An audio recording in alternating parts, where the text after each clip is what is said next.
Hi, everyone, and welcome to this week's episode of the Octant Community Meeting. Today is April 22nd, 2020, and per usual, you can find the notes here in the chat. So if you want to add any discussion topics to the notes, please do so. I'll share my screen and we'll go through the agenda. So the first thing is, of course, the release 0.12. Wayne, you want to talk about it? Sure. Yeah, it is happening right now as we are talking. The button has been pushed and looks like everything is running successfully. So the binary assets should be available shortly. And yeah, it's there's a lot of changes there. So it's a lot of there's a lot of new UI stuff that you'll see specifically around the navigation and the vertical nav that we have been demoing and showing over the last couple of weeks. We also have a bunch of improvements in there around render times in the UI, as well as some of the backend rendering from from the API server is improved. There is a bunch of enhancements around plugins and changes around our namespacing of the actions within Octant to allow plugin authors to take advantage of them, specifically the one we mentioned last week, which was for taking advantage of knowing when the namespace has been changed. Yeah, there's so many good things in here. The log streaming that we demoed in the previous week, which now, for those who weren't there for that, the logging now used to send a big aggregation of all of the logs every 5 seconds in a polling fashion. We would go fetch them from the API and reload them into the UI, and now we just connect up and stream in a similar fashion to what you're used to when you do a kubectl get logs with the follow. So uses less API resources and less front-end resources to kind of just sit and follow that stream waiting for actual writes. Yeah, just lots of good stuff in this release. A lot of prep work around getting ready for what's coming up next, which is around the Electron app. The navigation stuff that we put in place was needed so that when you're using the Electron app, which will not have the standard browser web interface, can still navigate around and move throughout the application in a convenient and very straightforward way. So the new navigation in combination with the breadcrumb work should allow for a fairly easy transition over into the Electron app. Octant itself is just now more usable and user-friendly when it comes to moving around the application. There's a whole lot less of needing or feeling compelled to go up into the browser Chrome to get things done. So those are all very, very positive changes. We also added, there was one other thing I wanted to call out. What was it? I had notes and I've lost them in a sea of windows. But there was, I'm pulling up the release notes right now so I can see if I can find it, because I wanted to call it out. It's a pretty neat. Oh yeah, two things. Sam added a kind of a first pass of a network policy viewer. So now if you have network policies and you go and take a look at your resources, you'll see those. I don't have a screenshot available right now. I think there might be one in the actual issue in 8.13. So we can maybe pull that up. I'm checking right now, but yeah. So that was something that Sam had put in there, and it was a good, just a good something that people have been asking for a long time. Yeah, there is a couple screenshots in there. So, so yeah, you can now see your network policies. There you go. Yeah, it's pretty straightforward. So, but that's a nice thing that people have been asking for. So that's in there. And then the other one that was a big win for us was the actions, the table data grid actions is what they're called. So that's something that Brian added. We demoed that briefly, I think, was it last week or the community meeting before? But for those who weren't there for that, that is on the actual table view or the grid view when you're looking at your list of items. There's on the left-hand side, there'll be an action column which has 3 vertical dots, and when you click on that, you'll get any custom actions that might be there for, think like deleting a row or selecting the edit option to go into edit mode for a row, things like that. that'll now be supported by that action column, which ties into the ability to now create objects, which people have been asking for a long time. And that's now available in all of the service interfaces. So plugins can create objects. So a lot of good things there around just enhancements that people have been asking for a long time, and work that's setting us up for some of the future work that is to come. All of the changes are broken down. Oh, I do want to call out there is a plugin API change that is breaking if you're using actions. So if you've created a plugin and your plugin is using actions, there's a breaking API change around how we handle the action request. Specifically, there is an action name attached to the action request. All of that is documented in the Go doc for the change. You can see it there. There's an example usage all in the documentation. This was tied into the namespacing of actions and events that was mentioned before. So if folks have questions or comments on that, you can have them here in this meeting, or reach out to us through the Slack channel, or create an issue, or any of the means that we have to get in touch with us. We're more than happy to help resolve any issues that might come up due to that.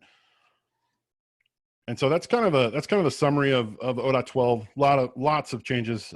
We actually have to go through and do updates to our README files and all of our screenshots and example videos on the repo, because the UI has changed so drastically from 0.11 in a very positive way, but it requires all new examples, because it really doesn't even look the same anymore.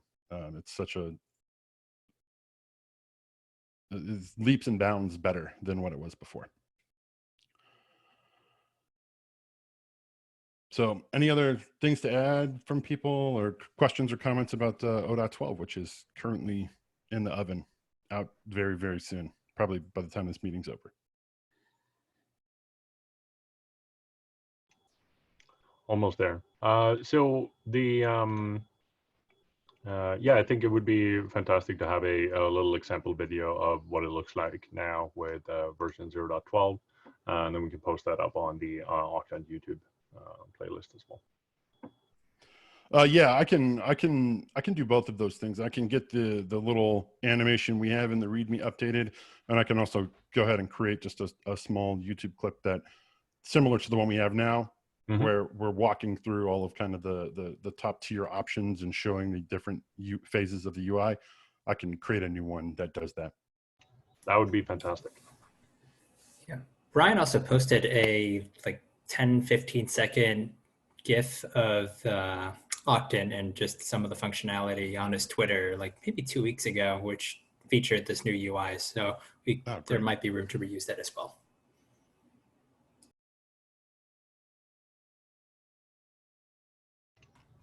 All right. Any questions, comments for 0.12? Great job, everyone. Yeah, excellent work. This is a really, considering the last release was less than a month ago. There's a ton of features that managed to make it into this one. So yeah, excellent. Awesome. All right. So what's next? Yeah. So moving on to what's next. So we've been talking about these items for a while now, and I just wanted to kind of circle back to them, highlight them, and give everyone kind of some insight into what we're going to be working on, kind of where our focus is going to be, and what you can expect coming down the pipe. So the Electron application, which has been on our timeline for a while now. It was really essentially blocked by the new navigation stuff, and now that navigation is in there, we can really go and attack this and bring it up to feature parity, get those features in there like auto updating and desktop launching. Desktop launching, especially for Windows users, is something that will make the experience a whole lot better. Right now, for those who don't use Windows, if you download Octant, put it on your desktop and double click it on a Windows machine, you get an error that says this is a command line application, and that's it. That's all. That's your experience on Windows right now. It's really bad. So this will fix all of that and make it a lot better. But it'll also, the important part here is that we'll get into the auto updating. Well, it's important that user experience is good, but also the auto updating is a big feature for us, because this will allow us to more quickly address bug fixes and issues. And it also is going to allow us to put some investment into our CI and CD work that Sam wrote a proposal for, which we have accepted and merged. And so we'll be doing a whole revamp of our CI CD system, which will support the ability to do auto updating through the Electron application in a way that we are confident and things are working well. So I'm very excited about that work.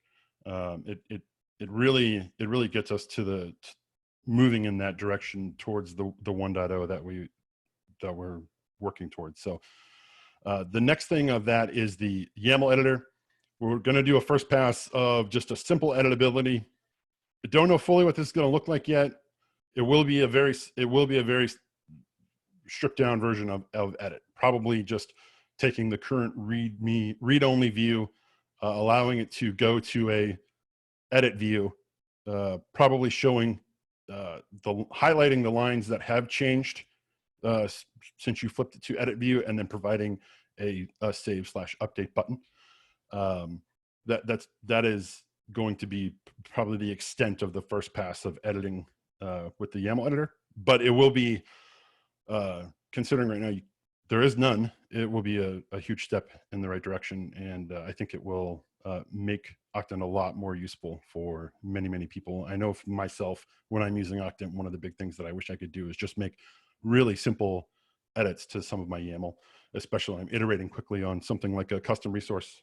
It'd be really nice to be able to just be in there and make those changes very quickly, hit the save button, and not have to toggle out and reapply and all of the things that I have to do now. And then the other focus is going to, this is in here, not so much that you should expect to see this functioning fully anytime soon. This is in here just to kind of give folks a general overview of that we are thinking about this problem, and that we are frequently addressing things that block us from running Octant effectively and efficiently in cluster. When we are thinking about how we're engineering things, and then later how we move on to programming those things, we're doing it in a way that is allowing us to run in cluster, and we're refactoring things when we identify them that are currently stuck with a global context, or make assumptions about where Octant is running. Our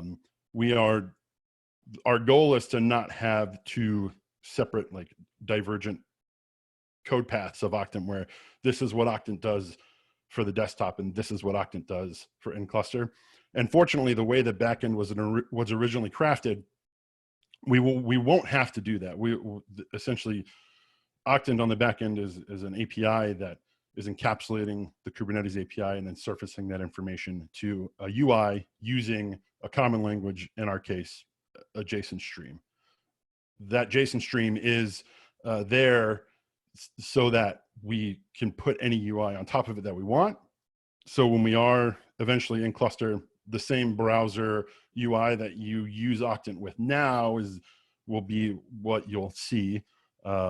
And so the work that we're doing now is removing some of the assumptions that we made about where Octant is running. It's really not, most of the work is around that, not so much any work around needing to make things accessible from different parts of the API. We've already have a well-defined internal and external API that these UIs are using. So, and that's really it for what's coming up next. Is expect to see and as for like dates and when these things are going to be available, the Electron application is something that we're going to really focus on, so that we can move into this kind of auto updating phase of Octant, where then as new things and as features and as fixes are released, we're able to get them pushed out and get updates in place. When I say auto updating, what I mean is, just to clarify on that, what I mean is, as you're running Octant, a thing will pop up inside the application somewhere and let you know that there is a new version. we are not going to have it do any auto magic updating in the background without your explicit permission, mainly because I would never want a tool I'm using like to not, unless I've set that up and said, yes, go ahead and auto update. I would always want to be prompted. So especially when I'm in the middle of using tools and they're working for me, moving to the next version is, yeah, Sam, like Windows, where it just like does what it wants whenever it wants. So yeah, we won't be doing that. So auto updating will be there in a opt-in capacity where we'll do a new release. It'll be on GitHub. The application will see that release URL and it will say, hey, there's a new release. Do you want to update? So, and that's it. That's all I have for this meeting. Most of it is just being very excited about ODOT 12 and really excited for folks to try it and give us feedback as always. So speaking of ODOT 12, is there anything with regards to updating to the new version outside of the breaking API changes? Anything else that people that are just general users of Octant that they should know? Good question. I say good question because I'm searching for an answer. I don't know that it's actually a good question. It's just a normal question. No, I think the breaking API is maybe the main thing, but Sam or Milan might have something to add to that. So I defer to them. I think there is one minor change where with the way we do our navigation now, we would lose access to a nested plugin path, or at least it wouldn't be visible from the UI. I don't know how many users that actually affect, but we made the decision to just move forward with the navigation, just overlooking that because we just really weren't sure how many people were doing that. Let's see. I think that's really it. All right, that sounds good. Yeah, that's a good call out. I actually did forget about that one. Yeah, so that would be it. And the ODOT 12 release is published as of right now. So it's there. Folks can go get it. Fantastic. Yeah, any other questions, comments from people on the call today?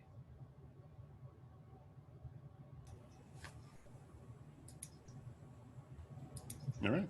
Well, as always, thanks everybody. Thank you, everyone, and congratulations again for the new release. Thank you all so much. Have a fantastic rest of your week. Bye, everyone.